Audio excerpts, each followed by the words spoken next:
Welcome to Creative Leaders Unplugged. I'm Morgan, here with Arna, and today we're talking to Stefanie Schillmöller about all kinds of things. We start with the Cold War, we end with death. Oh, that sounds very dramatic. Yeah. We end with endings. We end with endings. Well, we end with endings and beginnings. What I really, what my takeaway of the conversation is, and obviously this is a topic that you obviously have thought and did a lot of work on and thinking on, and obviously we all do really. So, but my big takeaway is that it's actually about beginnings. So in my mind is like, actually, I like to think about endings as new beginnings.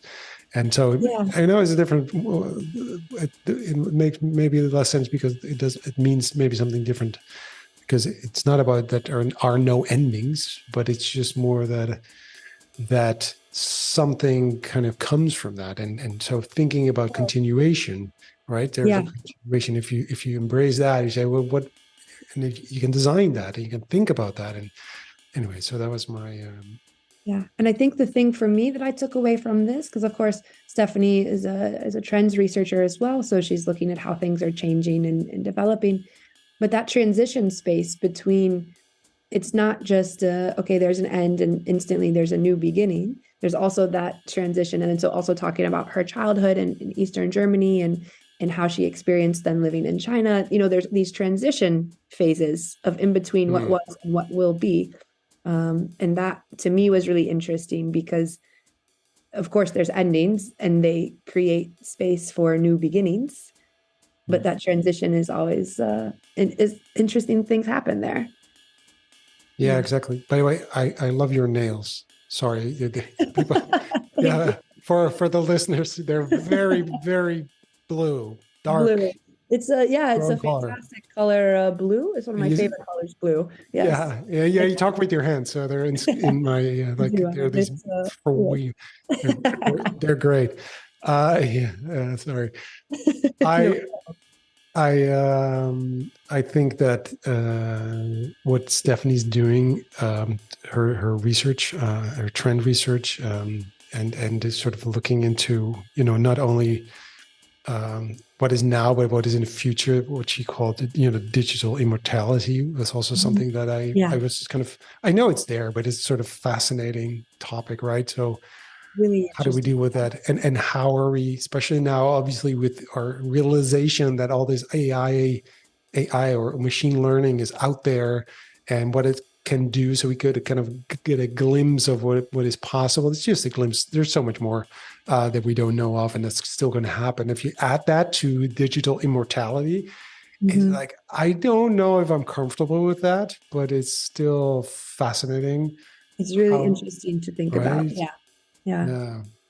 Start to peel back the layers of how it's kind of already starting to develop. But then, of course, technology is changing so fast. So where will this be in 10, 15, 5 years?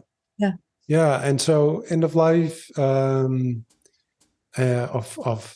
products, of life, of people, of everything really that we have control over. And then all of a sudden it's, because that's the other thing, right? So that I took away is this kind of, I think it's about control. It's about, you don't have control of what's next. And the more you kind of feel you are in control over what is after the end. So again, that beginning of something that's continuing, I think the more we can kind of, have peace of mind with what's happening, and whether it's the end of a job that you get fired from, that you kind of have sort of the transition, the design of transitions. Maybe that's the thing. If you have control over transitions and you can design that, and maybe not you alone, but maybe you and your community, your family, or your employer, or whatever, the people who kind of have some control over the way you live your life, if they can, if that kind of helps you get some control over these transitions, because I think no control of the transitions are the worst. It's rough. Yeah, it's rough. Right? Yeah. So hopefully this podcast will help you think about that and give you some new elements to chew on. All right. Enjoy. I'm Stefanie. I am a woman. I'm a mother of 3.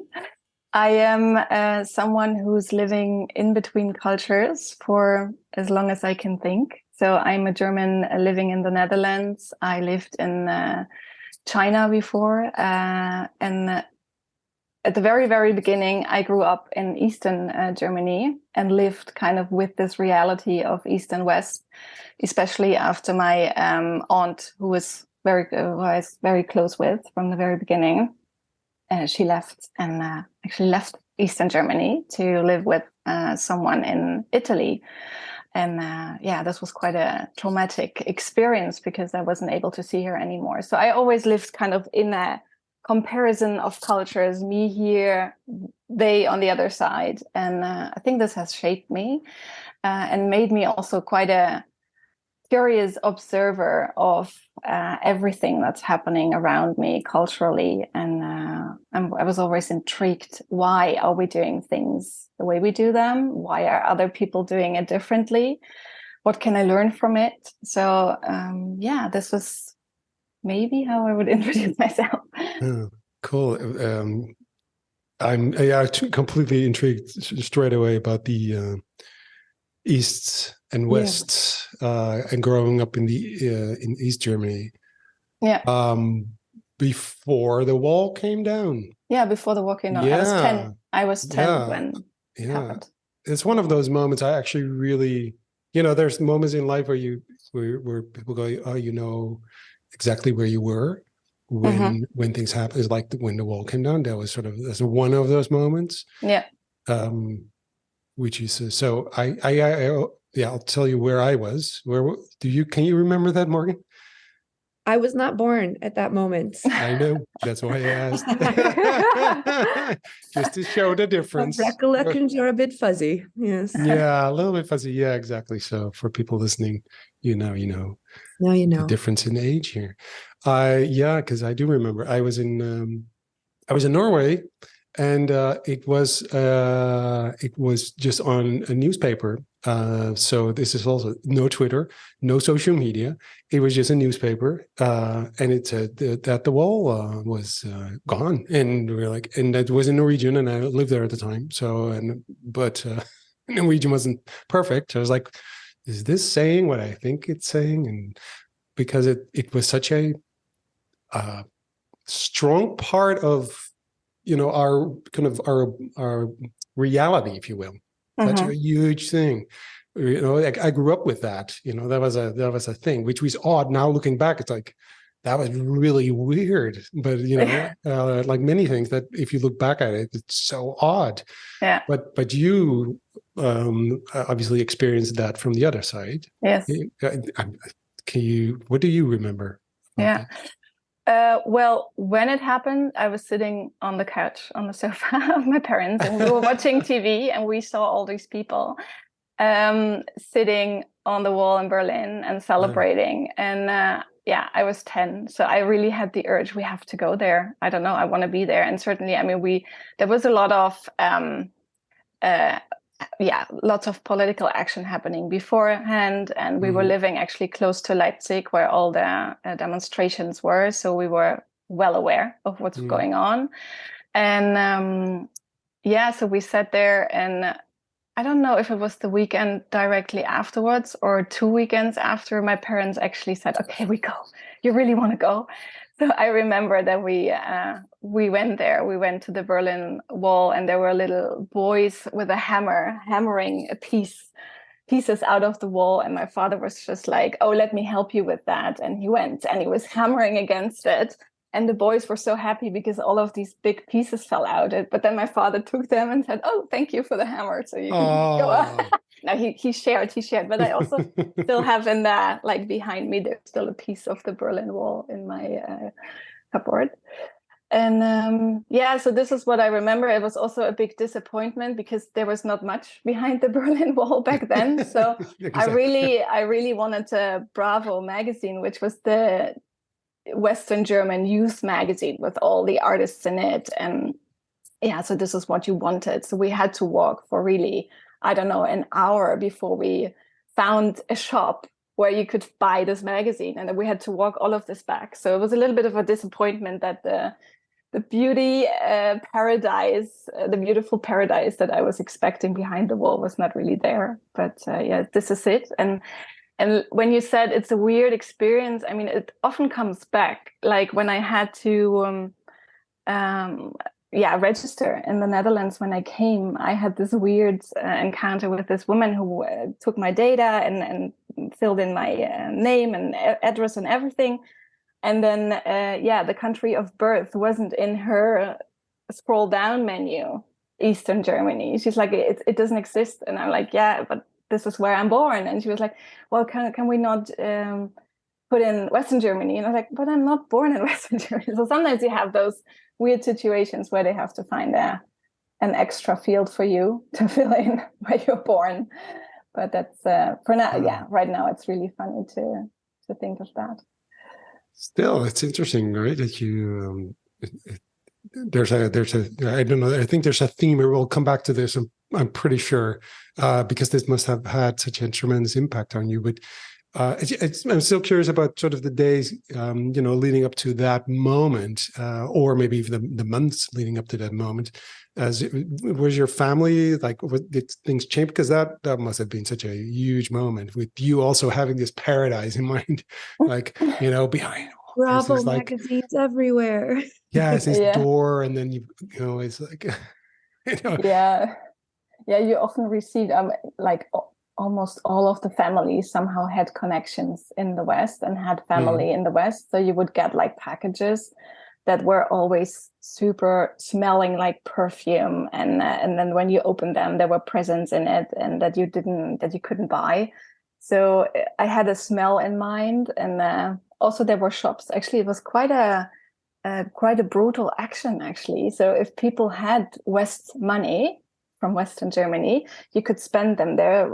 Sometimes there were special shops. They were called intershops, where they sold all of the products from the West in Eastern Germany. So you could go there, look at them, and maybe if you had the right money, you could buy them. If not, you had to leave again. So it was actually quite brutal, like the banana for the monkey. Oh. Yeah, I mean, I was 10, so for me this was not really a political thing. So from all of the political actions, I have just limited remembrance. But I know that like this was the big thing when my aunt left, and it was in the whole discussion of when can she come back, and maybe she cannot come back, and to say goodbye to someone who's just leaving. This was really, really weird, and also for a child, really hard to grasp what it means, and why is she doing that, and why is this actually the case that there is a border we cannot cross. And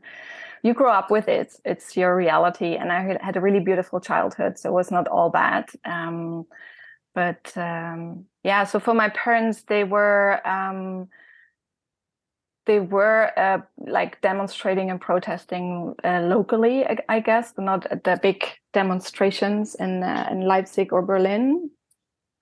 And for them, certainly it was very interesting to observe what was happening all of a sudden. And actually, now that I talk about it, I think that's a good conversation to have again with them, how they really felt and what they thought of all of the action.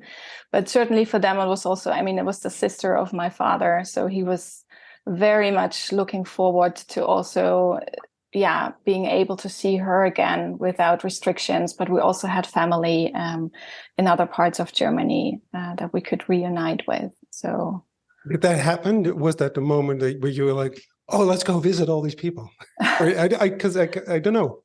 Was that a thing that like, oh, get in the car, here we go? Yeah. Or how did that happen? Did that take? There were transition phases, if I remember correctly. Like for the first time, my father was only allowed to go on his own. But I think this was still before the wall came down. There was like a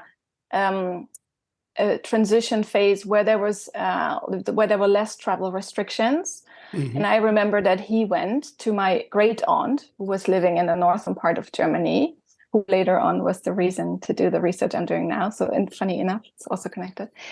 So I remember that he was only allowed to go on his own just in the time before the wall came down, because they wanted to make sure that he comes back, because he has a family to go back to. But he immediately went to see her and to reunite with this part of the family. And certainly afterwards, we also traveled a lot and saw all of the families. And it was a really nice time. And just this whole idea, it's like the mixed feelings I still remember. You're on one hand, you're super happy about it. On the other hand, it's also, okay, what's happening now? It was so weird, and Germany certainly had to still grow together, and it's still growing together. And my grandfather said back then, Eastern Germany was 40 years old. The celebrations just happened right before that, and it will take another 40 years before Germany is reunited. And as a child, you think, oh yeah, is this true? But I think he was very true. It was very true, he said. Yeah, things take time. Yeah, for sure. Yeah. So, I know that we're going to talk about end of life and that kind of, and I'm so, because I'm like, but this is all, this is where it all started for you. Yeah. But obviously great end. But I just really want to get to know you a little bit better, also because it's such an interesting period of your life, but also of the world, really. But it's really interesting seeing that through your eyes as a child as well, but also just simply, what was next for you? Because there is a transition period. It took a long time actually before the unification, obviously, because that wasn't there yet. The wall was gone, but there were still two Germanys. And as a child, did something change? So you were at school. I don't know, what happened when you were growing up? Well, for me personally, what happened was that a third of the class maybe left, because there were families that were fleeing. Also already before that, were fleeing via Hungary to go to Western Germany. Maybe a third is too much, but there were a few children that were gone all of a sudden. And couple of them came back actually at one point. But this was definitely a change. It was never the reason for my parents to flee, because they said we have a good life here, and why should we just go somewhere where we don't know what's waiting for us? And a lot of families were also interested in helping to build the new reunited Germany, let's say, in the areas where you lived.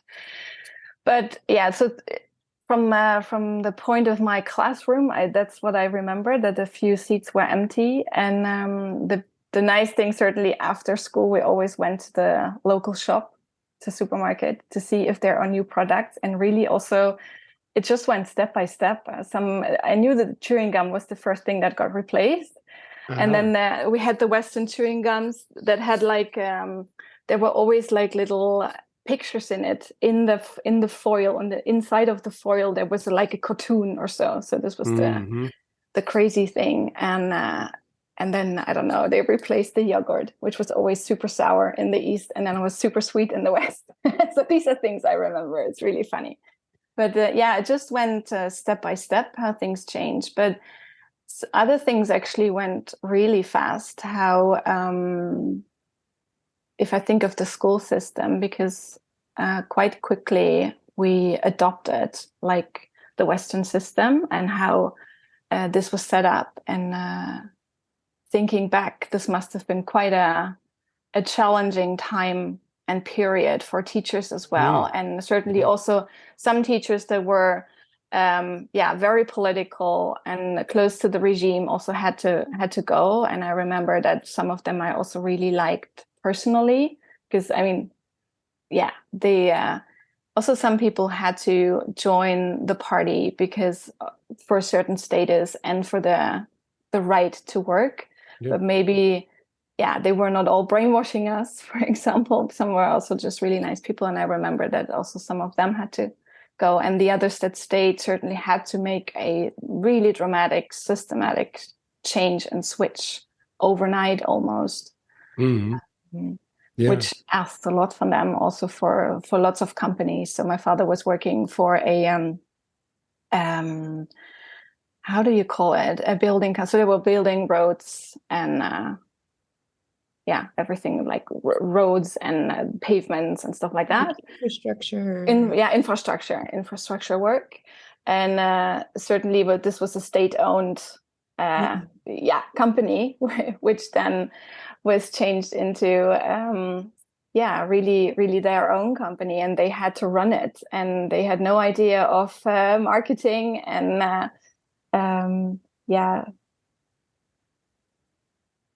all of the logics and things that they had to go through. So this was really a dramatic change for a lot of people, and I sometimes think that it's not really valued enough how much they had to go through and how much they had to learn overnight in such a change of systems, and what an achievement that was for lots of them. I think sometimes this is also the miscommunication we have at the moment. Yeah, because the transition for everyone was very difficult, obviously, because it entails so much more than just a political change, or it's such a even on a just a visual level. I mean, I went to East Berlin.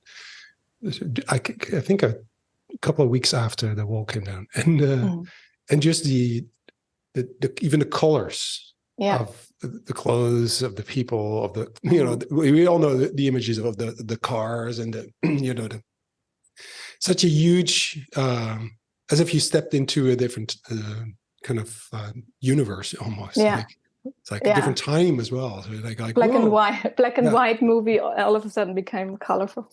Yeah, but also it's that during those that transition, so much was also lost that it was actually really good to. I mean, for instance, there's a part of East Berlin that is in the east. It's I forgot the name of those streets, but it's like this beautiful part, and in the west it was all gone, really. So there's also parts of of East Berlin that should have stayed, I think, and so we also, I think, the West also just didn't notice the good things of what started, kind of that was alive and well and also positive in the. And we were like, oh no, this that's all crap. So just like bulldozer it all away because the culture, So I can imagine that people who adults who grew up and worked and built up stuff in East Germany were still must be like feeling that it's kind of erased. Like everything there is like it doesn't count. Because that was the bad thing. So is that something? Yeah, you have two things. And that also interests me from also the perspective of my death research and how people are looking back at their lives and their heritage. So there were two relevant things. One was that people very willingly, certainly, and happily threw away all of their heritage almost. So there was a lot of trash. Well, it was not trash back then. Actually, it was not trash, but people were throwing out their furniture or objects that they didn't need anymore that got replaced by the newer things. I don't know, even if it was just a television or a chair, and that went for quite a while. I actually remember I started studying in Weimar, which is where the Bauhaus University is. Famous Bauhaus was also. This was how we equipped all of our student rooms, because you could still find all of the chair and furniture and really nice old Eastern German stuff on the streets regularly. So still it went for quite a while, but people were replacing the old with the new, and I know that a lot of people regretted that. that it went so quickly for them, and that they sometimes didn't think twice, like, I don't know, a specific clock or design objects in the home that reminded them of maybe their grandparents or whatever, you name it, that they threw out these things and don't have them anymore. And the second part was that certainly also a lot of the design elements and the visual and the identity of the Eastern German population was replaced with products from the West. So you also, at one point, you couldn't buy things anymore. Simply, like, I don't know, the chocolate from your childhood, or you were always using a specific pen, or you were like, I don't know, those design icons that we all grew up with now. I have them. Well, from IKEA, my children will have them. So there is kind of something to hold on to, and okay, this it will always be there. So there's some kind of a promise of stability and trustworthiness. But these items also got replaced, and they are just gone. So certain things are just gone forever. And now we go to the museum to look at things I grew up in my childhood. So it's a bit of a weird thing. But also, the interesting part is how people cope with that they also lost a part of their history and willingly threw it out. And now they try to find it back. Yeah. Oh, that's so interesting. And especially like because I studied product design. And of course, you can come at it from like a practicality point of view, but there's so much sentiment behind these objects that we grow up with, and to not have your favorite pen anymore, be able to buy that there is a little like a strange, sad grief that goes on with that. And like there was a few months ago, my parents or my grandparents both passed away. I don't know, a few years ago. But there was a few months ago, I remembered like the very specific forks they had at their house, and I just started crying. I was like, I'm never going to see those forks again. Yeah. And so that is a weird. And how do you see that people have been coping with that? Yes, some of these things weirdly come back to a certain extent. So there are brands that got revitalized and got brought back, or like there is always someone who still has something at home. So I also tried to buy a few books or so where I knew my parents threw them out unknowingly how valuable they were to me. So you can always find things. Well, I haven't really looked into this research-wise how it affected the mentality in the East, but I'm pretty sure that it had a huge impact. It's part of your identity, and if your identity to a certain extent is gone, and if it's just the little things, it's really difficult to find your position in the society. And I don't want to start a huge political discussion about that, but it was a little bit the West overrunning the East, and we were happily with open arms inviting them in. But at a certain point, it was really like, what's still here from us? And I think this break and shift in the identity of a lot of people in the East is still something we all struggle with. Like, who are we, and are we worthy? It's still, if you look at the documentaries now, it's always about the political side of things, certainly, and how hard the regime was. And a lot of people were in jail or shot at the borders, and it was a hard and a dark time. But there were also still a lot of people certainly living a life there, and it was not all under pressure and being under surveillance or whatever. We also had a normal life, and there were normal things happening that belonged to that. But if you don't see any of that back, or if you lost the connection to that, I am pretty sure that this is, for a lot of people, really hard to cope with that and to come to terms with that. Yeah. And you mentioned earlier that you lived in China, because this is my assumption, right? Like living east to West Germany, you still have some contact, some idea of what it will be like on the other side. You have the stories or family or you called the intershops and stuff. But moving to China, like how did you then end up in China, and what was that then cultural shift like for you? Yeah. So I started after studying at finished in 2004. I started working at Trend Bureau, which was one of the big trend research agencies in Europe back then, in Germany, founded by Peter Wippermann, who was quite a well-known trend researcher. And I was working there for almost 4 years, and we had a lot of clients. Clients in Germany, but also Western clients interested in the Chinese market. Certainly a lot of interest was coming up, and also had some brands that already were sitting in China and wanted to better do trend and consumer insight research. So there was a need to be there, to be on location, because it was so difficult. Certainly also you couldn't do much online research, and communication was complicated. And it was beyond our capability to do research with people on location. So Trend Bureau opened an office there. My colleague Dirk was doing that, and I went to help him set up the research part, recruit people.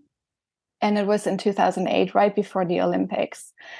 And it was like I don't know, I felt like in a roller coaster kind of change, because things just changed so quickly overnight.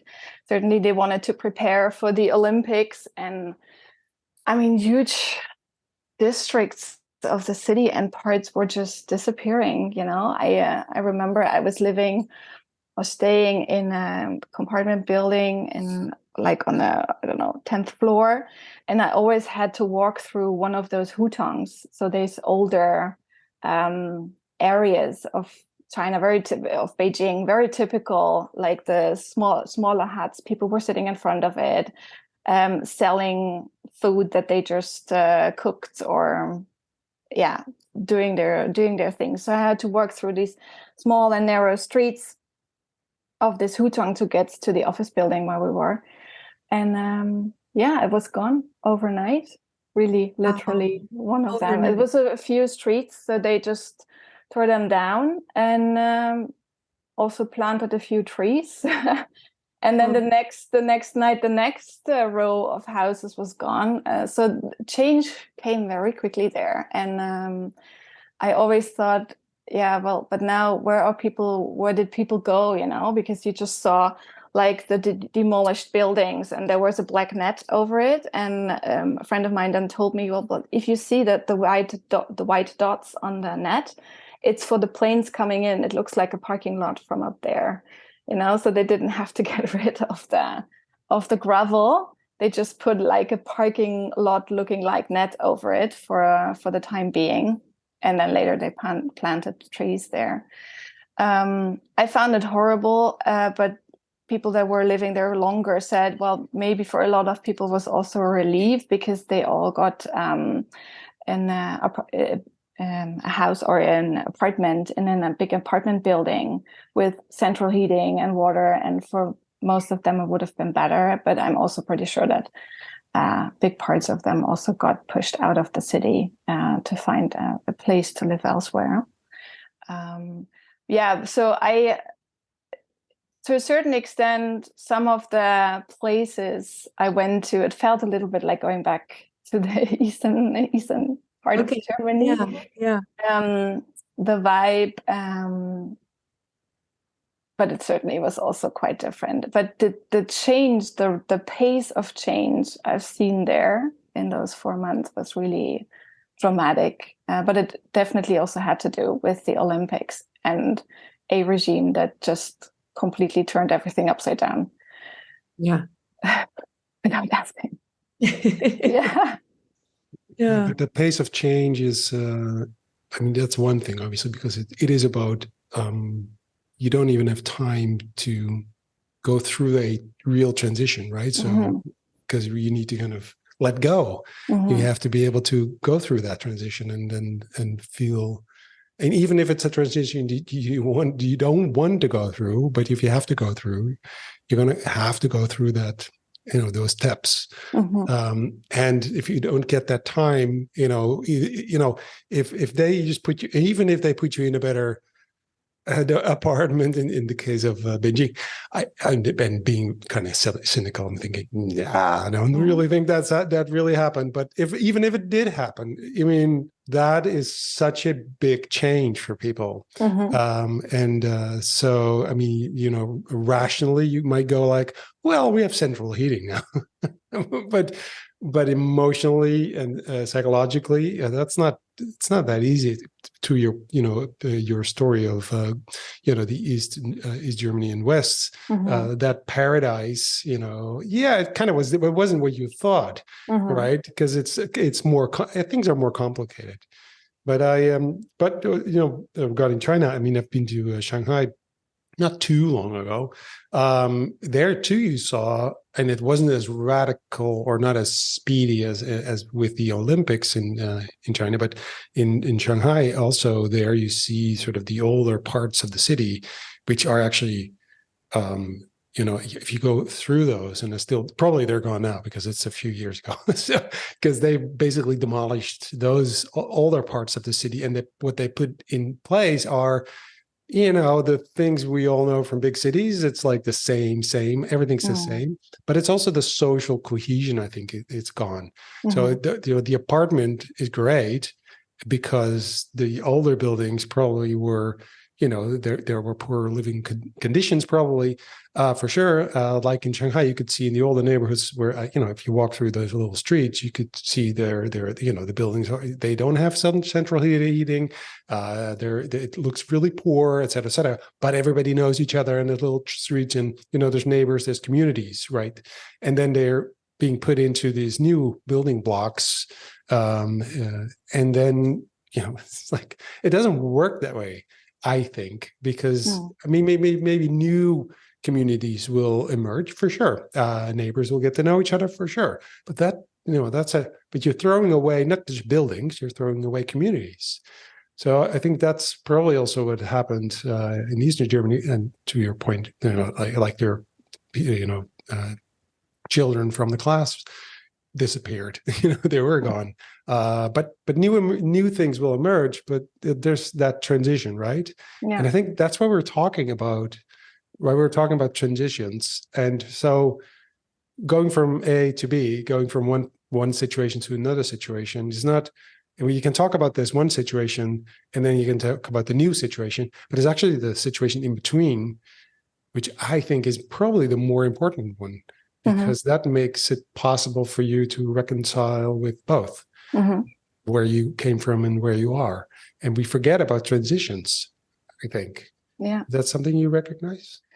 I definitely recognize that. And I think this is also how we got in touch again, because I saw the newsletter you posted on LinkedIn about the endings. And this is the research I'm doing at the moment around, death and dying. But the overall topics is also ending things, or things that are coming to an end.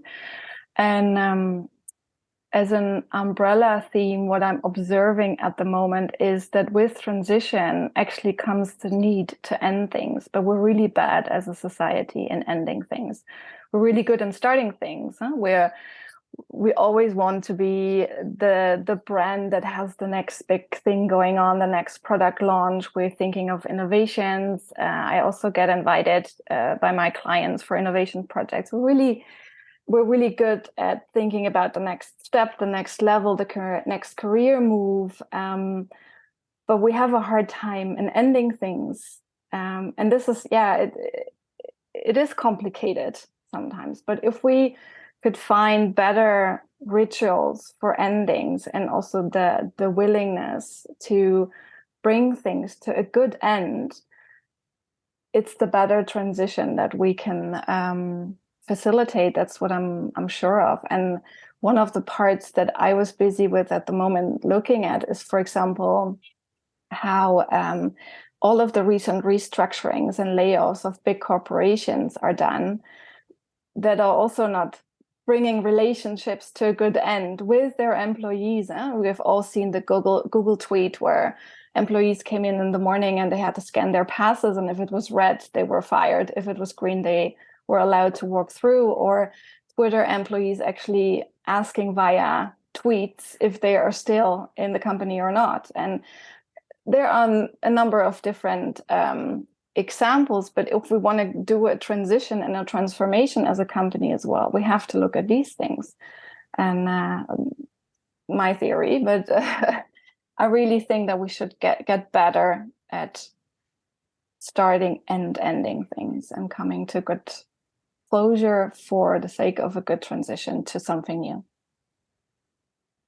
Yeah, and there's the concept of ending well. I took a course called engineering, and basically how you can design things for the end, and this concept, okay, how do you end something well? And it can be something, as, okay, you're, the employment in a company or a relationship or a house or, a phase of life. But it's so interesting to start to think of, okay, what does it mean to end something well? And it really, I've shared that concept with a few friends, and it's really opened up some really interesting discussions. Yeah, I think the engineering is also especially looking at product life cycles, right? How you can also end or basically kill a product, but in a good way, or introduce a new one and make this transition. And that sometimes also just products disappear and people are really frustrated. I had that with a face cream that just disappeared from the market, and you're like, but just let me know, that at least I can buy the leftovers or transition myself to a new product, but just like boom, gone.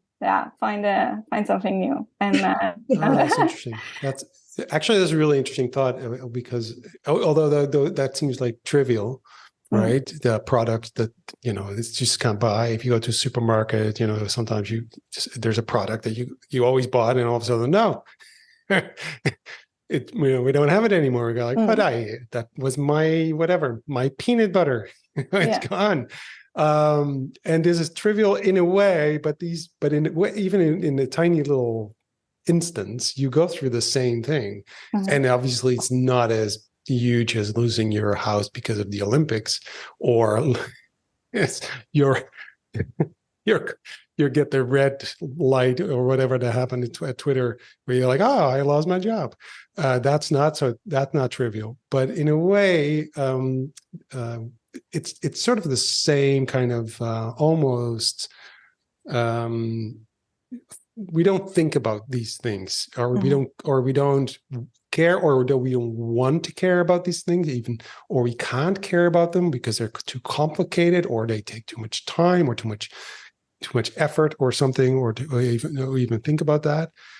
But there's also something about this, being able to allow for people to let go of things, which takes time. So that transition moment of knowing that something is going to go away, and then having sort of a story that goes along with that, like, okay, you get it, and it's still sad, but it's happening. And sometimes, and also with end of life, sometimes you don't get that opportunity to say goodbye.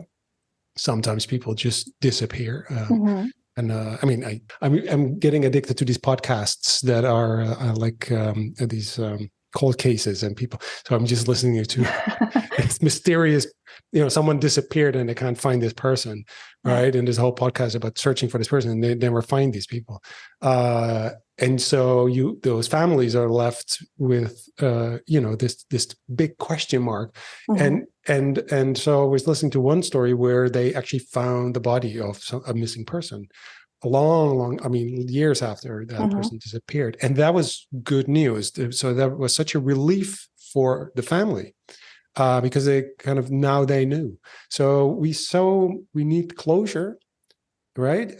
Somehow. And although we're like, does it matter? Because, the person's gone and just dead, and, there's no way, because whatever, he or she's lost at sea or something, but you need confirmation, you need closure.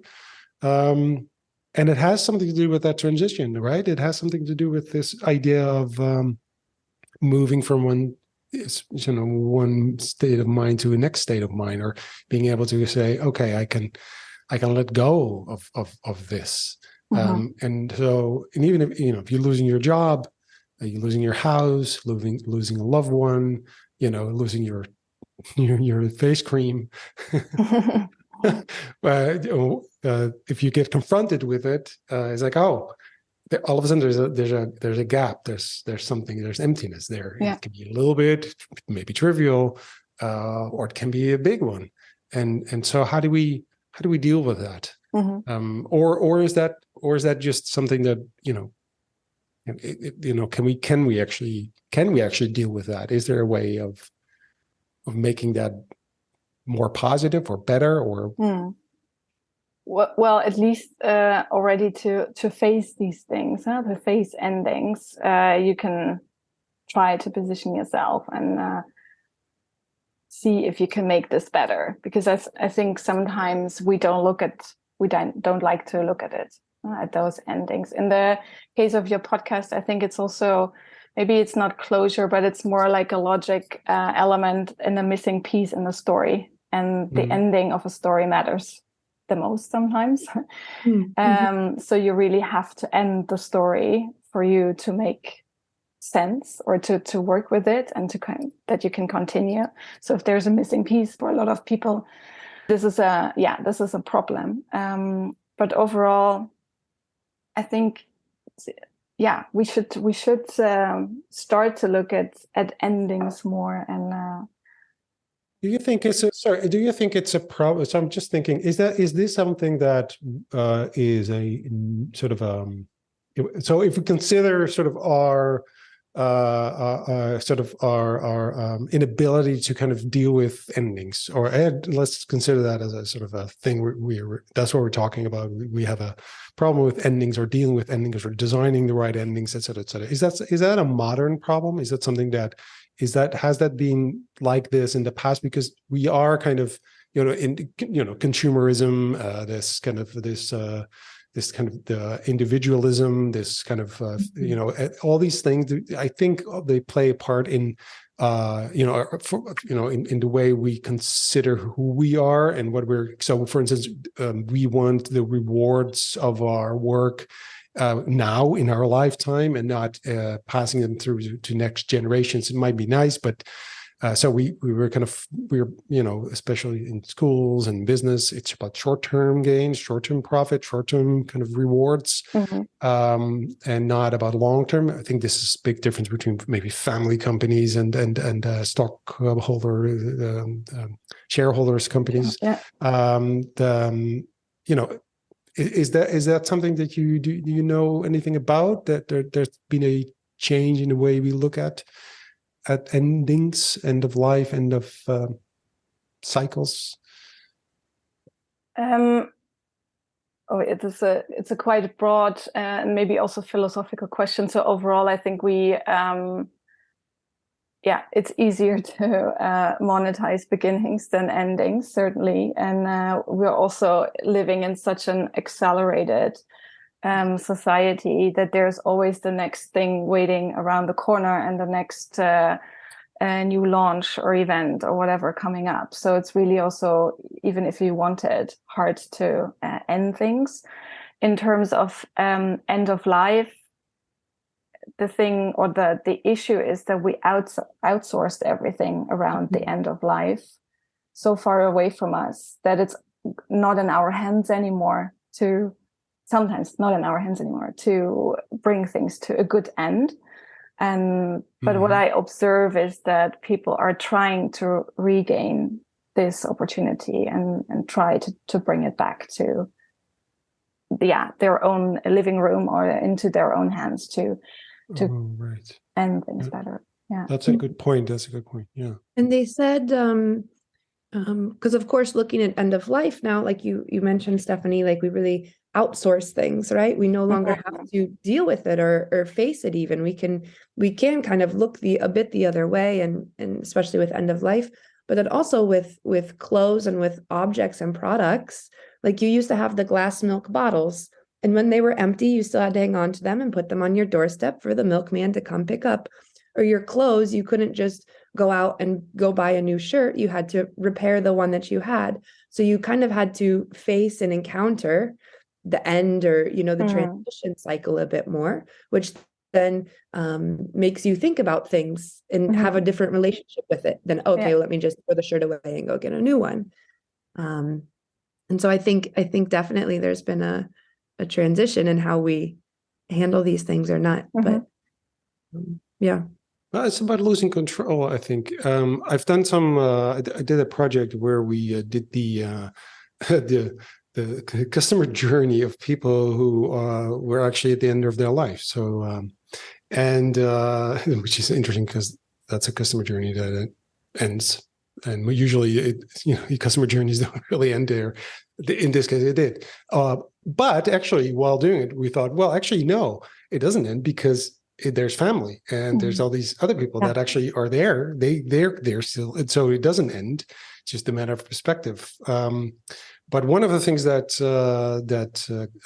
came to the surface, at least, was really clear, is that the losing control over what's going on around you was one of the things that people felt as sort of one of the worst things. I mean, yes, it's, of course they know they're going to die, and they know that's going to happen, but actually the things that they said was one of that they really felt was no, annoying is not the right word, but sort of unhappy about was sort of that everything was kind of taken away from them, the control over what would happen, who would visit them, everything. So little details, they had no control. So one of our concepts was to kind of give people at least a sense of control over their own agenda. And so there's this feeling of, yes, you still have a control, you still have something to say about this. And I think that's probably, if I think about it, losing control, even with your face mask, you're going, the whatever, or my peanut butter that disappeared, is that I hadn't, you have no control over things. It's just, it's outsourced.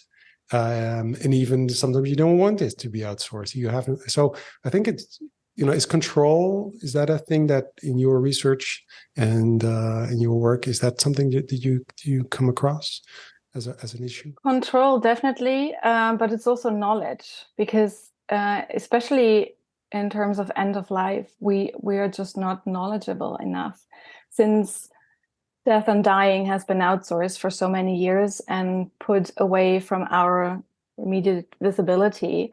We also just don't know a lot about it, and don't know terminologies, don't know processes, which leaves us without control, because we don't know what we can control, and we have to trust others in this. So I think this is a very relevant part to also come back to just talk about these things, because it doesn't have to be as dark and morbid as we often think, because in a lot of cases it's much more about life and our hopes and dreams and our values and relationships. So it's connected to a lot of positive things if you start talking about it, a lot of memories, but it's also finding a language again. And interesting enough, I often get contacted by parents or so where the dog or so died, or maybe the grandmother in the family. And so how can we now help the child to transition through this phase of losing a close loved one or a pet? But in the end, I realize it's much more about the parents also finding their voice and finding the language for what has happened through the children, and making the transition themselves and learning what we're usually not talking about that much in society. And I think if we can find a good common ground to talk about these sometimes also difficult issues, and we learn the language again, we can better transition all together.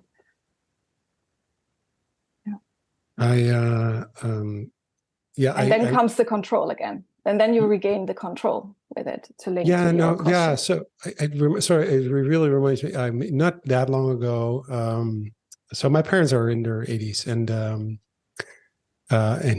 they are losing control over things around them because of illness, and now they're in the care home, and etc. So, but there was this really interesting moment where, because my mother, she has cancer, and so she kind of knows what's going to happen. Not quite clear how long it's going to take, because it might take a while, but she knows kind of what's going to happen. And so she really wanted to take care of everything, and because she always feels guilty about being a burden, which so like it's not true. That's another side of the story. But like, you're not a burden. But anyway, she felt like that. But what happened is that me and my sister. So I have a sister, and so me, my sister, my father, my mother, we went to pick out a grave for both of them. My father was like, "All right, I'll join you," but my mother really wanted this, so we went to the burial ground, a nature burial ground, and so literally we went to the burial ground. There was this a lady. She gave us coffee. We talked about what my mother wanted. And so we went out and just walked. Actually, she drove us around in this golf cart around these fields, which is in this next to this nature reserve. And we picked out, or she picked out a spot, and she was like, "I want to. Oh, that's a good spot because there's trees behind me. I want to face that direction.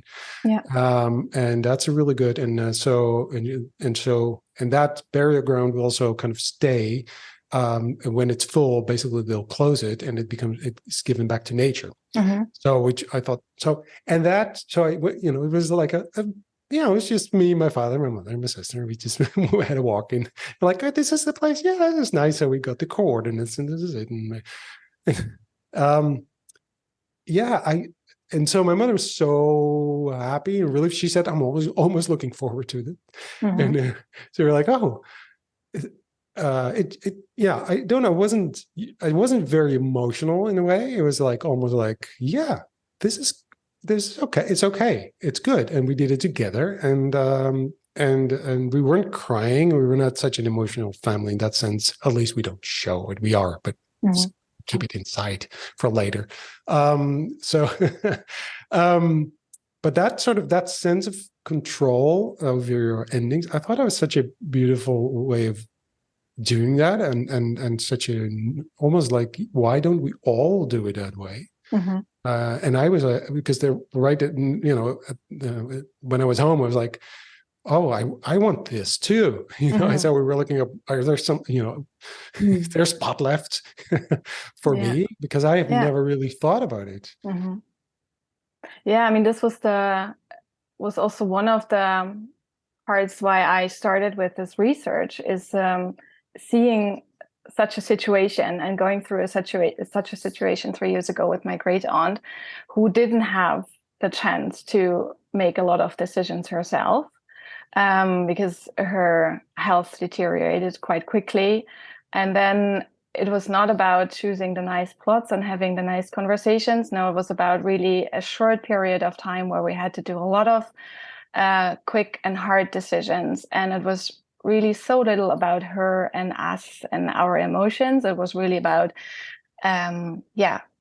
administrative questions and regulations and financials and all of the things that we couldn't do, although she might have had the money to pay for it. But no, has to go like this. And I was just thinking, oh, we could do so much better as a society. This has to be different. And also, later on, seeing around the funeral how this was organized, and recognizing that there is an industry that has just a lot of trends and new developments we see on a daily basis didn't have had an impact yet, was quite a eye-opening experience to think, oh, we should treat this differently. And I would like to show these opportunities and show these concepts and brands and ideas that try to enable us to have a different approach to it and talk about it. And maybe like you had the experience now with your mother, to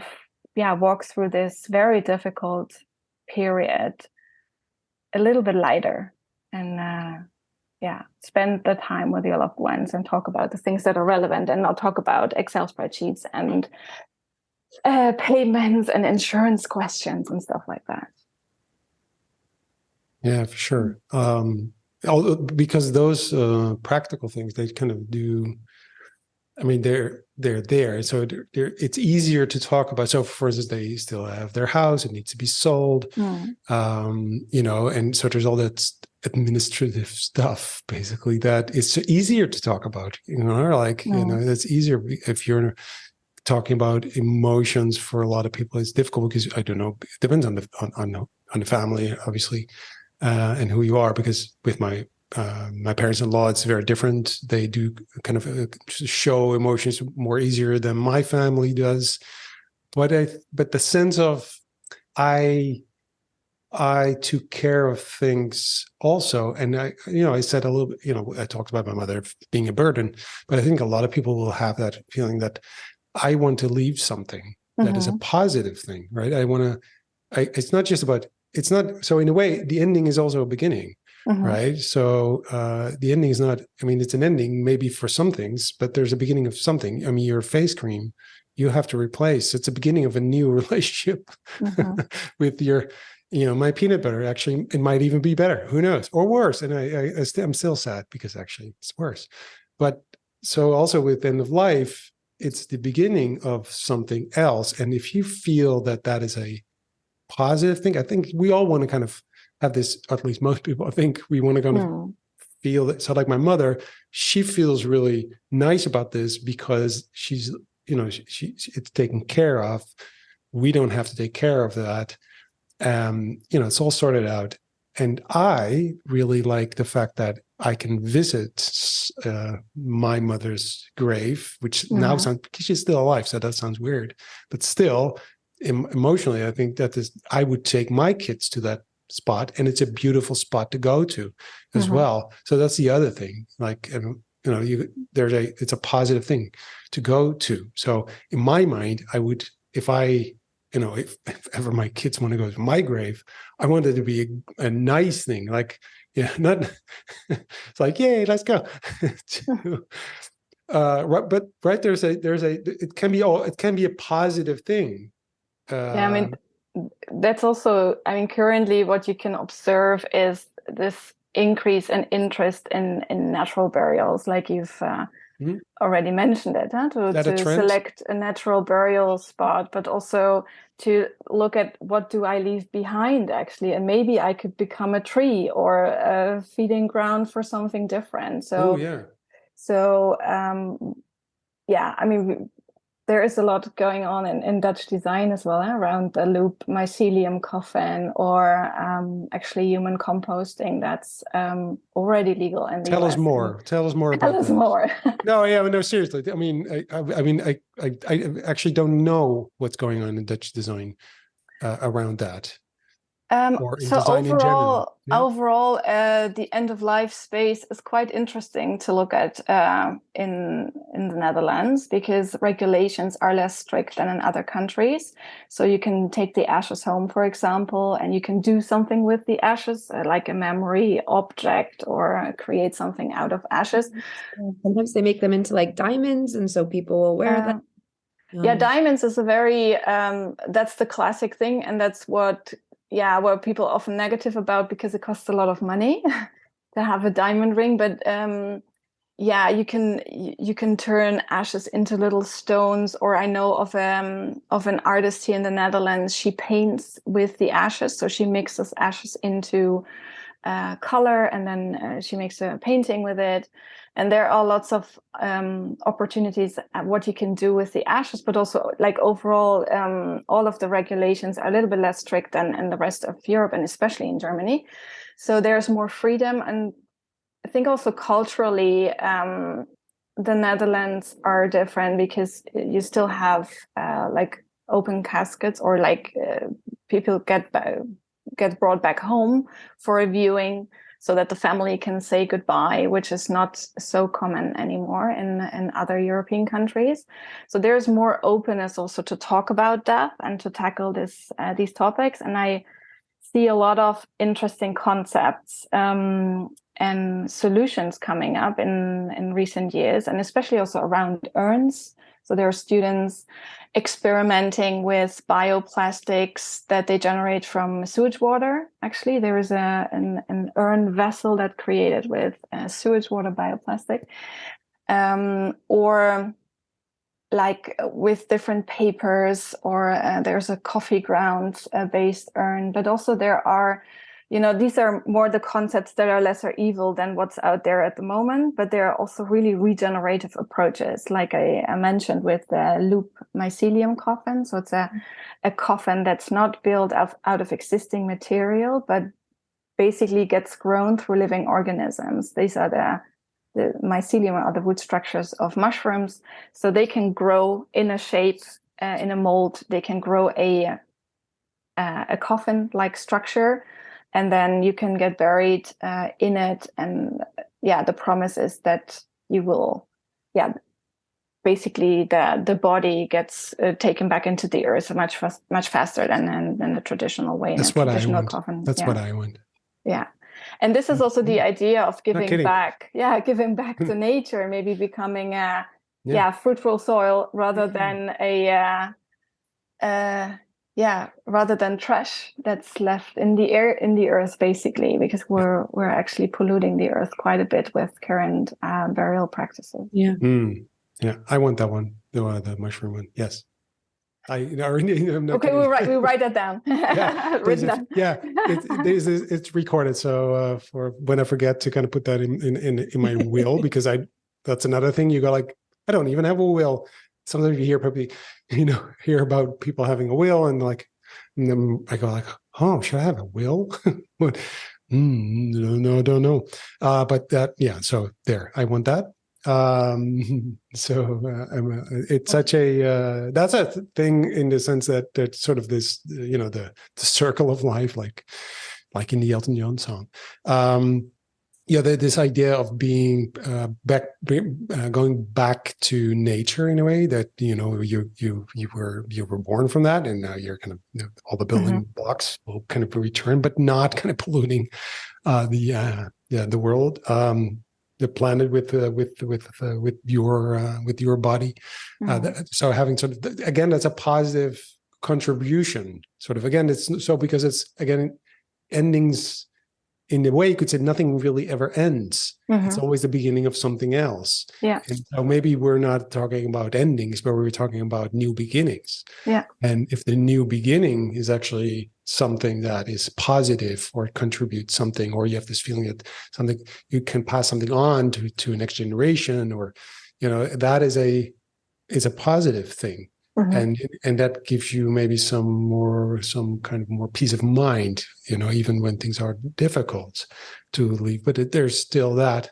So and so on a more practical level, taking care of people going through that transition again, what's next for you, and when obviously when you die, there's an end, but still this feeling of something is there still for you to something.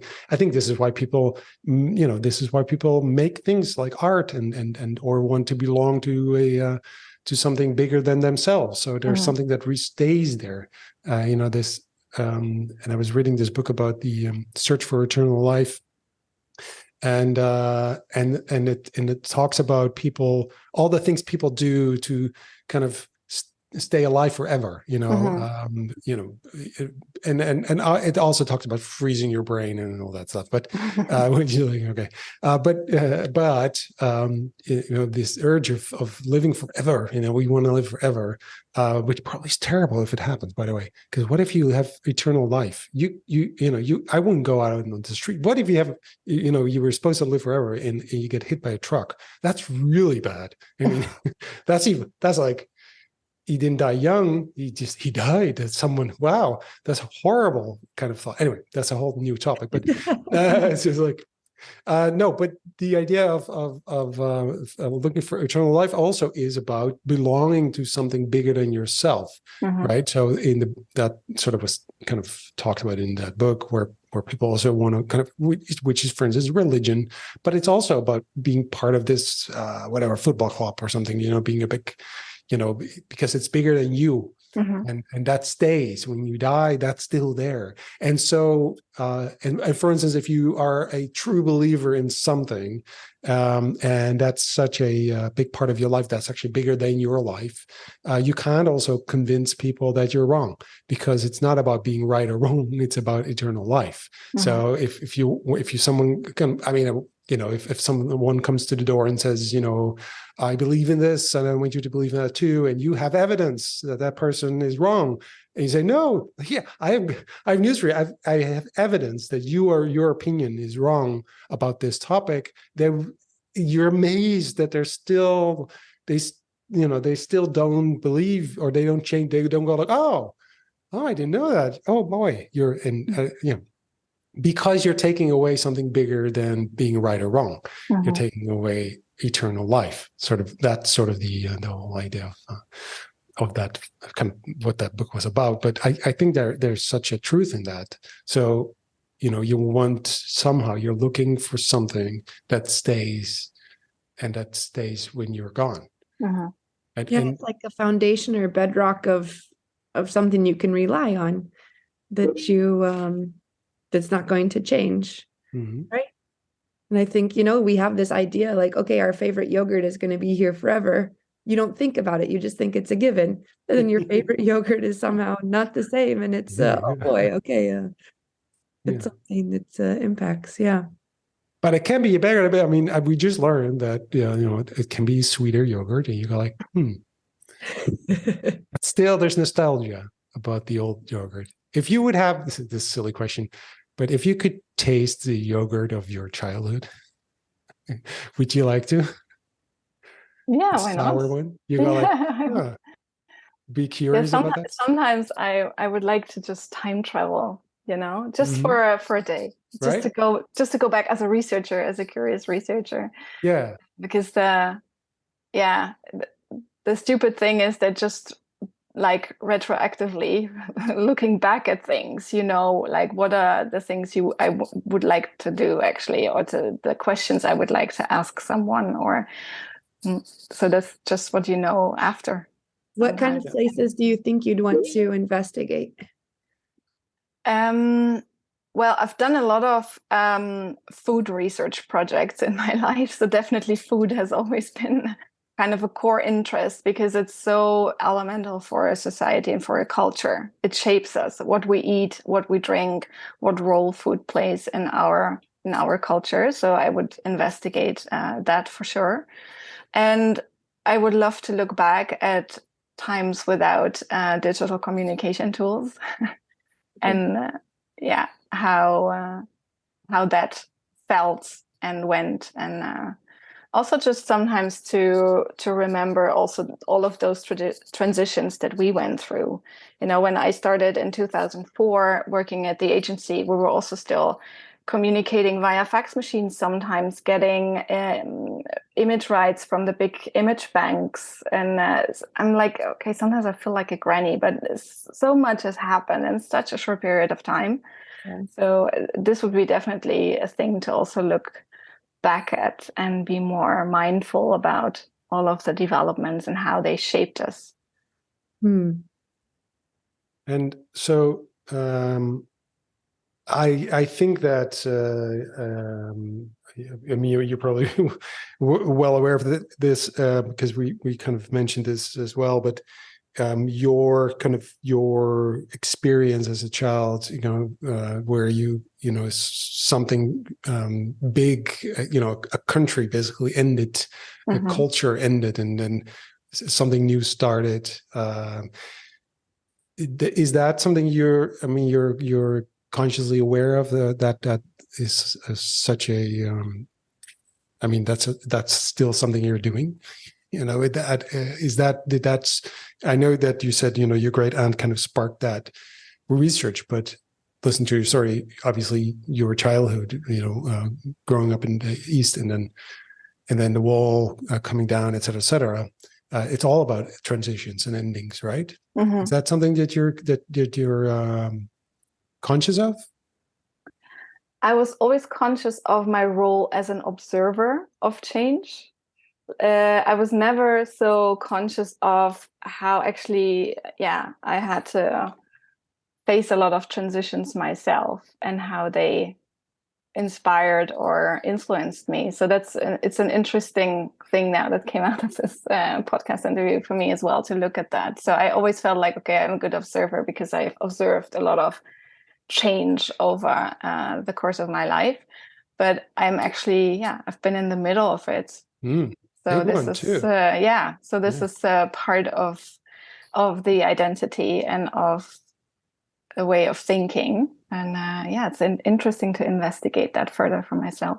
I would, because I think that's part of your psyche, not your identity, but also I think that is you have had a, it probably hasn't been traumatic, but in a way, I must have been, really, to be honest, especially when, the things you described of children, all of a sudden not coming back, and this idea of, this wall coming down and then paradise would be there, and it's not, and it came later.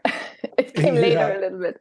Yeah, sure. But I mean, of course, but it's all different than you thought. And it's, and that's basically, I think that's, is part of, losing control, regaining control, again, seeing your family also dealing with that in whatever way. Everyone had to deal with that. Everything kind of slowly, but actually quite quickly changed, especially when you were 10, right? So that's a really important moment of life, when you kind of are still, you're growing up, everything is kind of developing. And so in the middle of that, this huge cultural thing, this has been a big thing on the world, on the planet, and on the worldwide, on all our cultures. It was a big thing for me, and I was just on a mountain in Norway.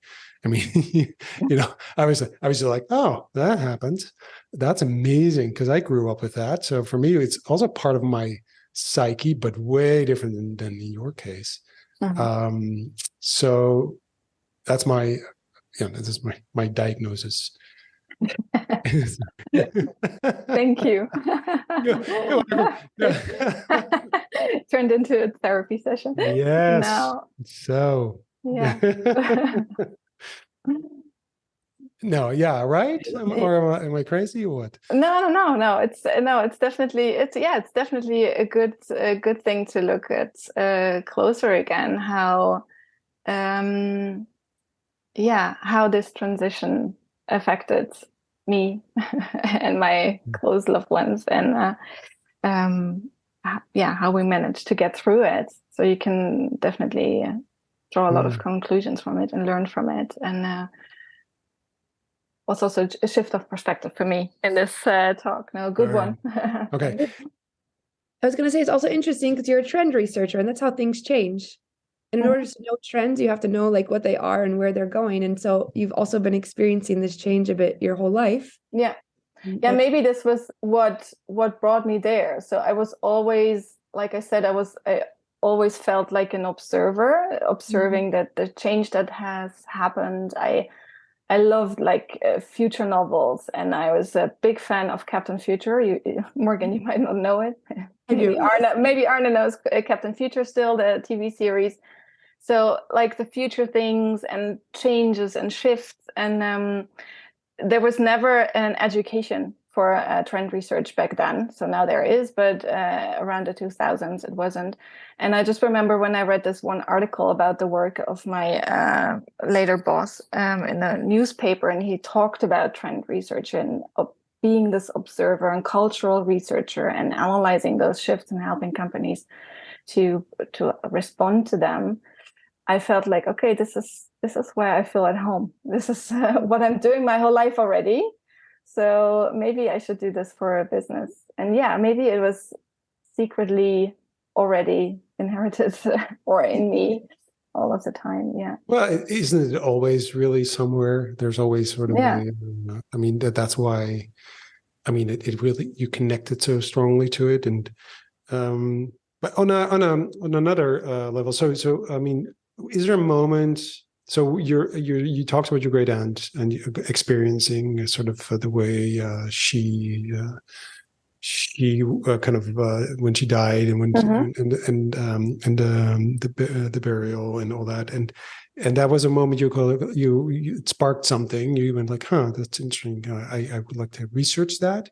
So how did you go about that? Because how did you then? How did you do that? What you started research, you said. Can you talk a little bit about that? Yeah, so it was kind of a weird experience altogether. And after that, I just thought, oh, it should be different. And I cannot imagine that this is it. So I started just looking for interesting articles or publications for other rituals, or if there is a transition. And what I did back then is, so you call it in trend research, you call it signals, or manifestations you find out there in society, be it a service, be it a product, or like an article about a cultural shift. I collected those signals on a Pinterest board, and I remember that it filled quite quickly because I got so, I don't know, sucked into this research, and I was like, oh, there's more. And, it's also so broad. It's not about death itself and what happens to us, but it's also a huge cultural shift, certainly. The role of cemeteries in our societies, you could look at the role of food around farewells and memorials. There's a whole topic of grief, how we remember things, the digital. So it's gigantic. The role of fashion. So you can look in a lot of different directions, and a lot of different aspects influence us and influence this whole topic of death at the end. So I had this Pinterest board, and I remember I had a call with a good friend of mine, Sabine. She's also a trend researcher, and I talked to her about it, and she's like, you have to do something with it because it's so interesting. And I was also very happy because usually the work of a trend researcher is very hidden and secretive because companies, certainly this is where the new innovations are launched and start, and new campaigns or so get made hidden in the room somewhere, hidden from the public. So you never really can show your work and your thinking, and a lot of stuff is under NDA. And I thought, hey, well, this is my passion project. I take this topic and I can just write about it. And then I was trying to push myself to continue. And I thought, well, Pinterest is maybe not the right board because I have no space to write about it. And I didn't want to do a blog because it was just way too text heavy. And I also, from the very beginning, thought that death also needs a redesign and needs a different aesthetic to help people to talk about it. Because even now, there is an article in a really big newspaper about death, and then they use the same stock imagery, like folded hands and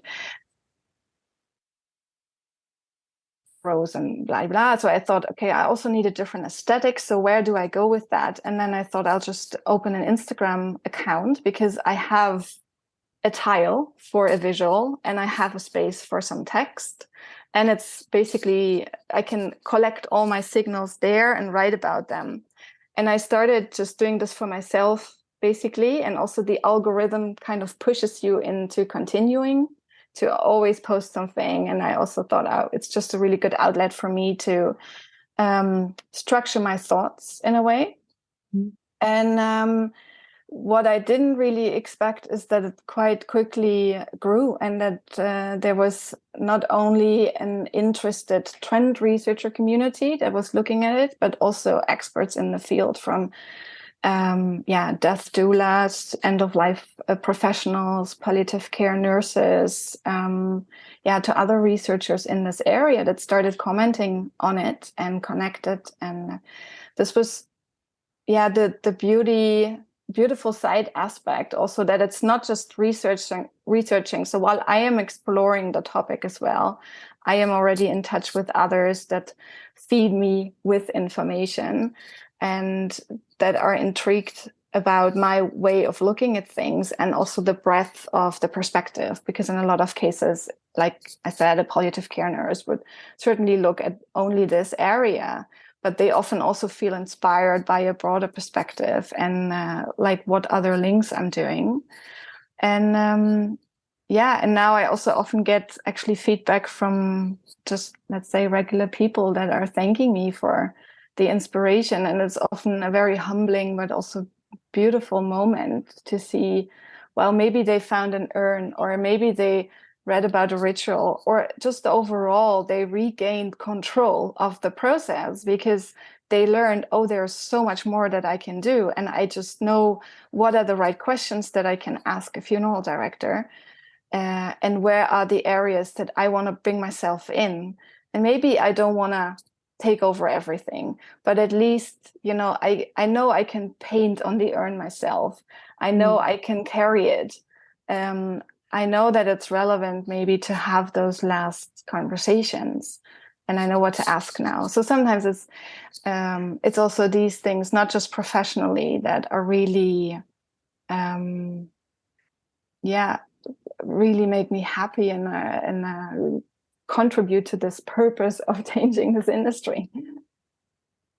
And I think it's rewarding, but it's very rewarding to have those conversations. And it's so life-giving, and it's for me, what continues to strike me about this is it's like the one universal thing that we will all have in common. Yeah. Is that we all have to deal with end of life. Yeah. And that it's so not talked about and not brought to the surface, but it's of course it's a really heavy topic sometimes and really difficult to lean into, but there's so much life. And there's so much beauty, and when you can step into that, it's so rewarding. And even if somebody has like a very difficult relationship with somebody and that person passes away, even if you dig deep enough, there's still always some glimmer of beauty there, and somehow, and that to me is like the magic kind of this end of life space. And you're also talking about the community, and I think it's just really spectacular what you're doing with this. Yeah. Thank you. Yeah, it's I also, like, with all of the people I've worked with so far, I never had such deep conversations with a client before. Never even had a client and myself crying in a workshop because it was so emotional. But it goes very deep, but it's also very essential. Like you said, at the end we will all look back, and it's not about the face cream. It's not about the TV screen, but it's about the relationships we had, and it's about how we lived our life and how we brought things to an end. And I think for everyone, if you are more aware of the options and what's happening, you can bring this to a better ending, because like Arna also mentioned, something new will start after that, and the relationship will continue to a certain extent and in a different format, but it will start a new connection that or a new relationship that we enter afterwards. Well, yeah, I mean, this sounds maybe silly, but without endings, there are no beginnings. Yeah. It's if you think about it, I mean, I just mentioned that if you live forever, you'll never leave the house. But I think if you really think about it, if things would live forever, then I think endings are also the source of creativity of human endeavor on the things, because we need to do things because it will end. It's because this is how we start producing things and creating things and building things, and because that I think it is part of what makes us human. Right? Because we know, because we are aware of the fact that it's going to end. That's a big difference between us and animals, they say. And obviously I still can't talk to animals. I don't even understand my dog. But anyway, I'm pretty sure he has no agenda and he has no urgency of doing anything, because he just sleeps all day, which is great, by the way. But we are aware continuously all the time that, and we might push it away, as much as possible, but we know we're going to die. Everyone does. It's going to end. And so in a way, to Morgan's point, it's kind of odd that that's actually something we don't talk about especially in our culture. And although you said, in the Netherlands, people are, maybe more open to talk about these things, maybe a little bit, depends a little bit on where you are, but yes, I don't know. But in general, we find it difficult to really let that sink in and talk about. And so if you push it away, you can't really prepare for it, or it's not part of. So then is it like a dead end, right? Mm-hmm. And I think, but if you think about it, that's the last thing you want, because you want things to continue. So it's interesting paradox almost, where you go like, yeah, but I don't want to think about death. Obviously, when you get children, it's also different as well, because like, oh, they have to be taken care of. For me, that was one of the moments where I went, oh, are we insured, or is there something? What if something happens to us? What will happen to the kids? Who will take care of the kids? Oh, we have to. Who can take over and stuff like that? So you start to think about that. And so again, it's like, because something begins, children. You also start.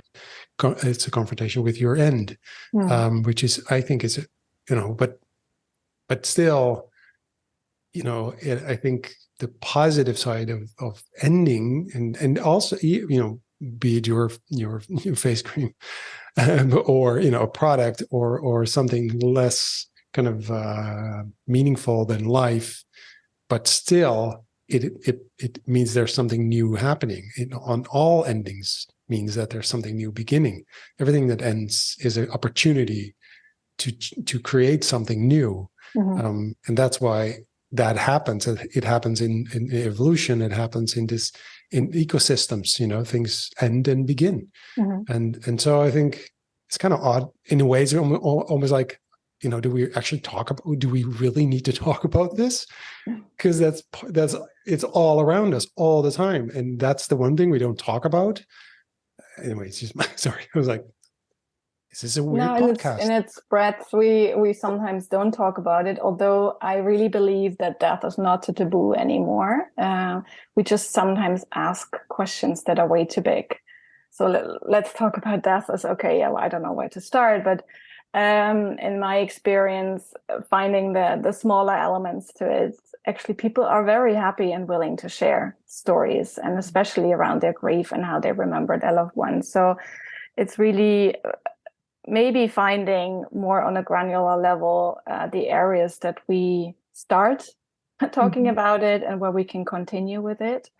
And the overall idea of things coming to an end, maybe the scary element is also has to do with religion, because beforehand we believe that there will be somehow a continuation, or there's something bigger than ourselves. But if less and less people are believe in a God or whatever, we have to fill this gap, and we have to find this new idea of what will continue of us, and how can we pass on something to the generations after us.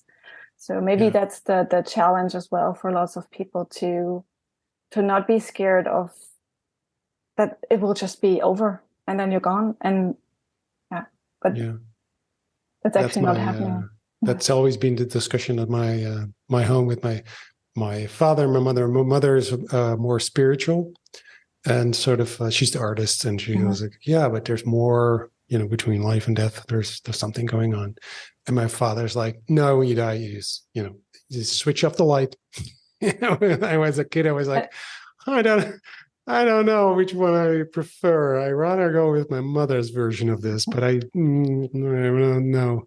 So yeah, but at the same time, I think it is about it is about a new beginning. So in a way, my brain's getting really stubborn. It's not about endings. It's actually not about endings. It's about beginnings.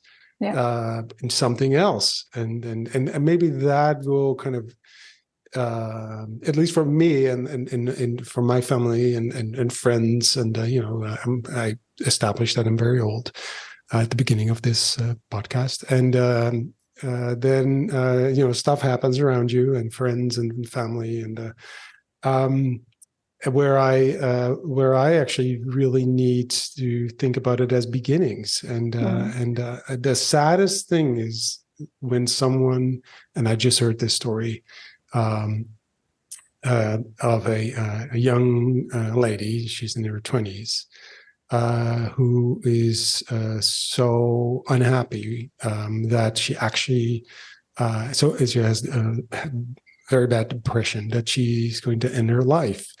But then I'm like, that's such a sad thing, because that's probably the saddest thing I can imagine, that you live the life and you're so unhappy that you want to end it. And so the life that you led, was not nice and not beautiful and not filled with loved ones, and et cetera, et cetera. So I think, I don't know, that to me, that's probably the saddest thing. And things happen.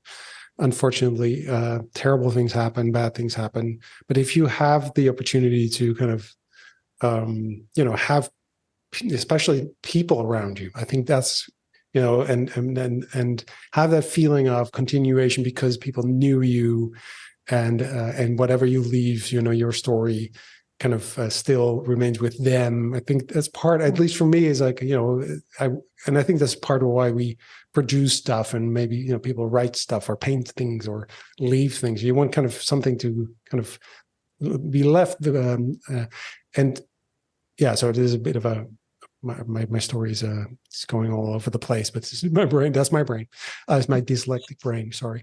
And because at the same time, I was thinking about our digital selves, right? So, which is something that I think is also part of the trend, I guess, that there is that not just the trend of having a digital kind of self out there, which is getting crazy, because you can, with AI, you can even, in the near future, or maybe already, you can download all that stuff from Facebook and your Instagram and your Snapchat and whatever you have online, and they can kind of reproduce you as a person, and you can start talking to yourself, or so not to yourself. Sorry, your people who are still. Well, you could actually talk to yourself as well.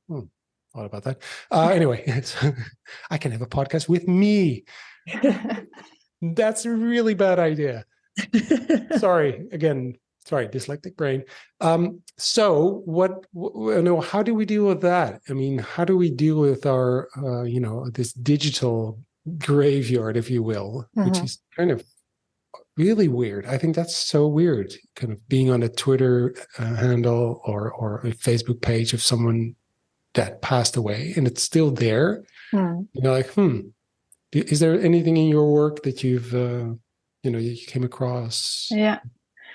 Now, first of all, digital immortality is it's happening. It's a core theme that I look at, and I'm very fascinated by it from a, let's say, sorry, you call that digital immortality? It's called digital immortality. Oh. That's what I call it, because you already are, to a certain extent, digital immortal at the moment.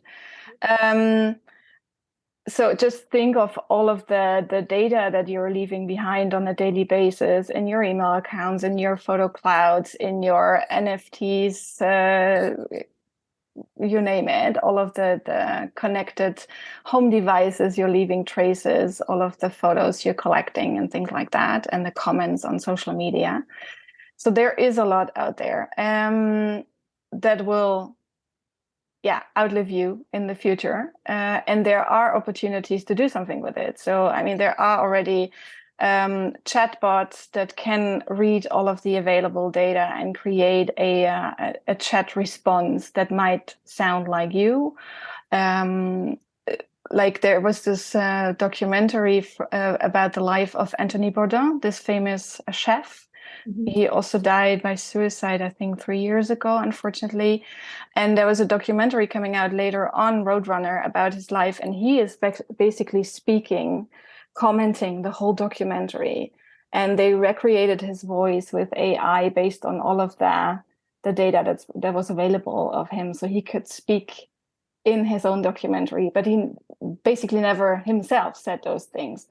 And so these examples are interesting questions of what do we do with it and what do we think about it. So overall, I think it's not all that bad. So there is a new theory in grief that is called continuing bonds. So we are continuing the bonds with those that we have lost, and we're not thinking about this closure idea anymore. So now it has to come to an end. You have been grieving for a year, so get over it.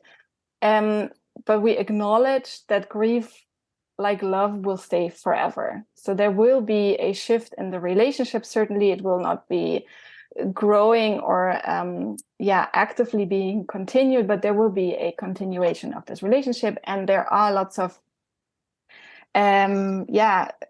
things we leave online that will help us to do that. So I just, like last week, I spoke to a friend and her mother died, and she was very sad. And she said, no, I realized that some of the pictures we took were actually Apple Live photos. So now I see her moving. So I look at the picture and sometimes I hear a snippet of her voice, and she loves that if that comes back.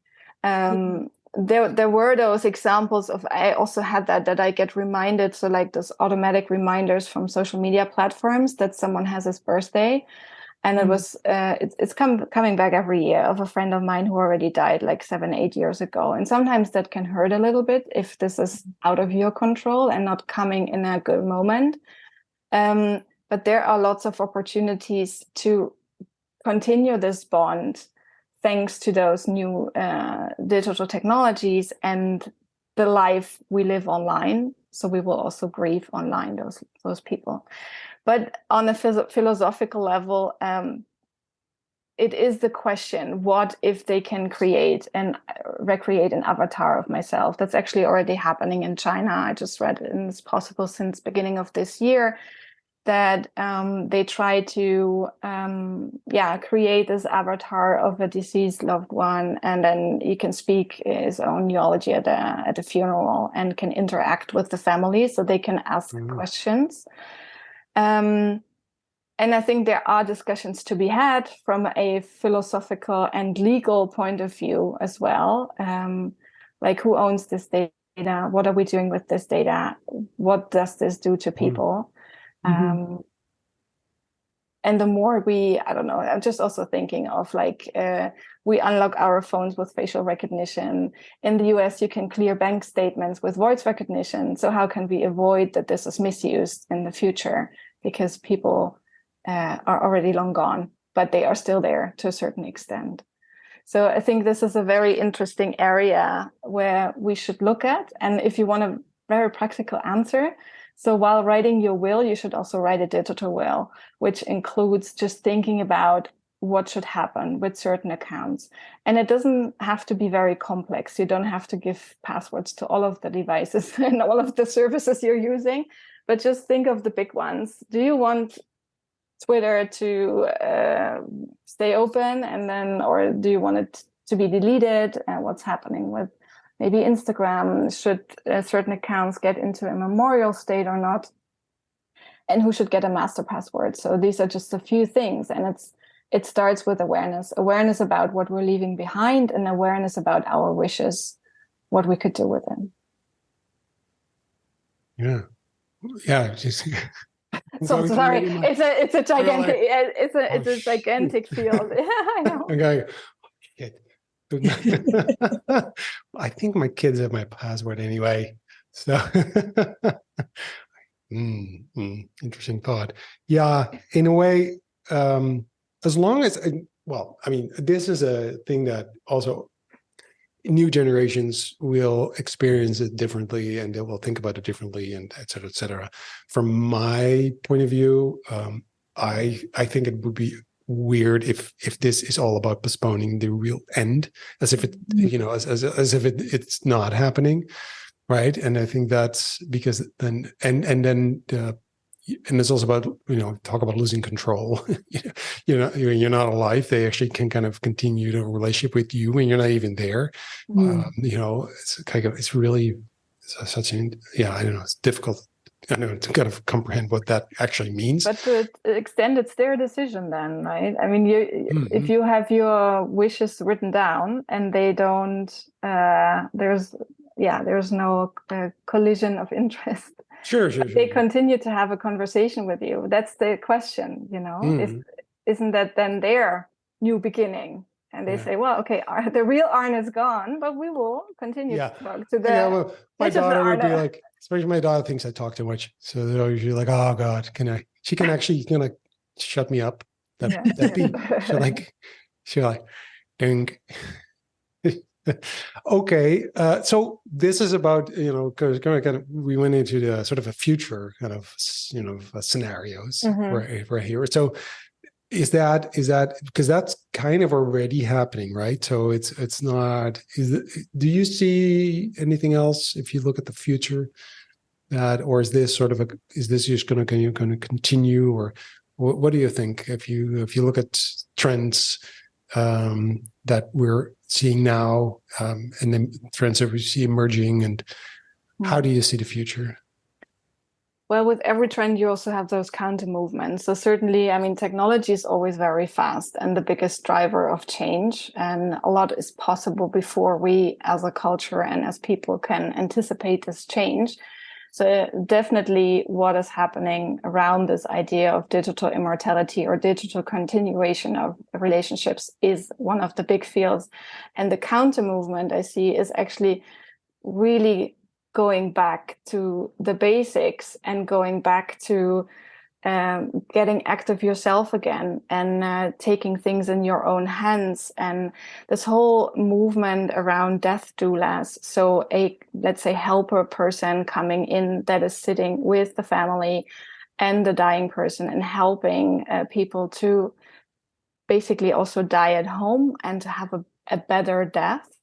This is like the counter trend that's maybe not so sexy in that sense, like technologies and holograms and all these fancy things, but it's a very relevant development I'm seeing, that people are learning the language, know what opportunities they have. They are more outspoken about their own wishes, and the wider social network and families get involved, and we try to come to a better ending than having people dying on their own somewhere in a hospital or away from our being connected with us, is a big development. And this idea of letting go and letting go of a lot of also commercial options around them, and just stripping it down to the bare minimum of this is how I want to be surrounded by my family in the end, and this is how I want to go, and this is how they also think it can help them best to close this chapter. And maybe everyone should fill this in for himself. There are lots of individual opportunities to do this, like you just have the comparison of your father and your mother, and everyone has his own right to do it on his terms. But to have those discussions and to be more involved is the other trend that I'm seeing. And that will also still take some time, but with lots of the new opportunities I'm seeing out there, and be it like a coffin, but with the coffin also comes the ritual that is often linked around it that changes our culture. So these are the biggest two things I'm seeing. And around that, certainly this whole sustainability topic is a crucial one. But it belongs to the letting go and basically back to basic idea a bit.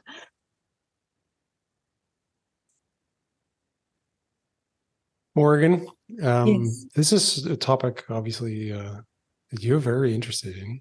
Yes. Yeah. Does this resonate with you? Did you in your work and have you found anything that is different or same, or does this resonate with you? Yeah, this is, resonating entirely with me. So the two projects that I worked on, the first was about helping people talk about it, and specifically around their end of life choices. So do you want to be buried in this cemetery, or do you want to, do you want to carry your ashes this way, or, all of these different choices. And it came down to, I think, this sense of control as well. And that people didn't, and what I found is that people didn't necessarily, it wasn't something they were thinking of, but then when it was brought to their attention, they're like, oh, that's really I should think about this. This makes a lot of sense. But they just didn't have the infrastructure or tools to necessarily maybe help them into that conversation, especially because I was looking at millennials who aren't necessarily faced as much with end of life currently. You know, they're still, so that was really fascinating. And that was kind of like my first taste of, well, I guess my first taste of kind of like the end of life space was that we had a family friend who owned a funeral home. So, you know, we would just kind of hear these stories and we would see how he would approach things. And that kind of made it easier for me to kind of start to think about this. And actually, when I moved to the Netherlands, there was a art exhibit in City Hall. They have a big open atrium and they always do different art exhibits. And they had an art exhibit all about end of life. And I was walking through and I saw it. And I said, oh my God, there's so much more to end of life than just funeral homes, you know, and all of these aspects and elements I hadn't considered. And that was when I kind of got really, I could feel that there was something magical happening, like to me in this topic and stuff. And so then I got the chance to do a research project then about the choices. And but then I think with the memorialization, which is what I ended up doing my thesis on, that was so beautiful because not only were we looking at technology and how the future could move towards a more modern and especially when people are more geographically spread out, it then gets harder to have all of those centralized moments that a lot of people are typically used to. But the thing is that people want to talk about it and they just don't know how. If I know that somebody's lost a loved one, a lot of times I'm like, okay, well, I don't want to remind them of that loss. I don't want to bring up this really uncomfortable topic. But I also recognize that they're going through this. And the person is, oh, I don't want to be a burden. I don't want to mention this grief that I'm dealing with. So but they're both open many times to talking about this, but nobody just knows how to make that right first move. So when you can create that space for those discussions, for those stories to come out, it's really, really beautiful. And I think that's the thing that I really love the most. Because it's about these beautiful memories. It's about this love. It's about this connection relationship that they had. And it is no longer, they feel as though it might be lost. You know, that person is no longer here to continue to build. But it's, if you can open that up and ask good questions, or one of my favorite questions is if you hear that somebody's passed away, oh, I'm so sorry. Do you have a favorite memory? And it's so simple, but it's so profound and so powerful because then that person gets to stop and reflect. And even if it was a complicated relationship, there's still usually one memory that they can say, oh, I remember this day at the beach or this thing we would always laugh about. And to also get to experience that love. It also reminds me of like the importance of beauty of my own relationships and to cherish those. And and so I just think there's a lot of, like, I have goosebumps even just talking about it. And so I think like when people can be brave enough to kind of enter into that, I think there's a lot of beauty and power there. And I'm really glad we don't live forever, quite honestly, because it makes me appreciate these moments. And even though it's very difficult to go through transitions and, it's never something you would choose or want for yourself, instinctively, it's really emphasizes the beauty of these moments, I think. So. It's also funny because often I get asked, aren't you isn't that a very depressing and negative topic to research about and to talk about all the time? And I'm like, no, it's completely the opposite, because you just look at your life and what you have. And it really had an impact on my choices and sometimes on situations, how I judge them and how I enjoy certain moments. And this is what I hear from a lot of people that are also really working with death and dying, and nurses, hospice nurses, for example, that are super positive and optimistic people and just know what they have in front of them and to enjoy this better. So that kind of linked to your story as well, that it's good to talk and tackle those topics. Yeah. And I think for me, the human side, because of course there's a lot of different elements, with death and dying. And I found that by keeping things to more like so if I dive into the biology, for me, that's where I start to get like, okay, this is weird, or not weird, but just not as much my type of thing. Mm-hmm. But then when I can stay on the human side and, okay, it's about sharing life and learning from each other, those relationships or those connections, that's to me where there's the real the real energy and beauty. Yeah. How do we end the podcast? How do we find a good ending? Well, yeah. Well, and actually, because we talked about digital immortality, we're part of it right now. It's happening, people. Yeah. So this is immortalizing. This is going to be forever somewhere on the internet, and obviously quite soon. And then forever. So that's kind of odd. That's an odd thing, really. Like that when my kids, when they're grown up and my age or older, and when they're like, very old, they can still look at a conversation like this. And my beard is already going gray. That's why I'm growing my beard, by the way, because I was sort of like, oh, look, it's getting gray. Like I'm growing it a little bit. Because like it is really getting gray. That's sort of endings. There's endings right there. So but then my kids can look back, this could be like part of our digital selves in 100 years' times. It's such a weird thought, but at the same time, it's also a conversation that I would be really proud of having out there forever and ever and ever, because I really enjoyed it, and I think it's such a meaningful conversation. And so, Stefanie, I really want to thank you for having this conversation with us. It's a topic again, most topics on this podcast end somewhere where we say we should talk about this more. So I'm really bad at ending things myself. Clearly, I'm really good at starting things, but I don't want this to be the end of talking about the end. But for now, we have to because of time. And so thank you so much for your story. It took a different turn because of your experience as a child than I thought it would. But it is a beautiful story and something that resonates with me, at least. So thanks for being with us. Yeah. Thanks for the invitation, and thanks for being open to discuss this topic. Thanks for setting me on a different path to look at my past, maybe. So that's also interesting and something I take away from this talk. And I hope we inspired people to talk about this issue or this topic and didn't scare them. Sure we did. Yeah. Thank you. Yeah. Thank you so much, Stefanie.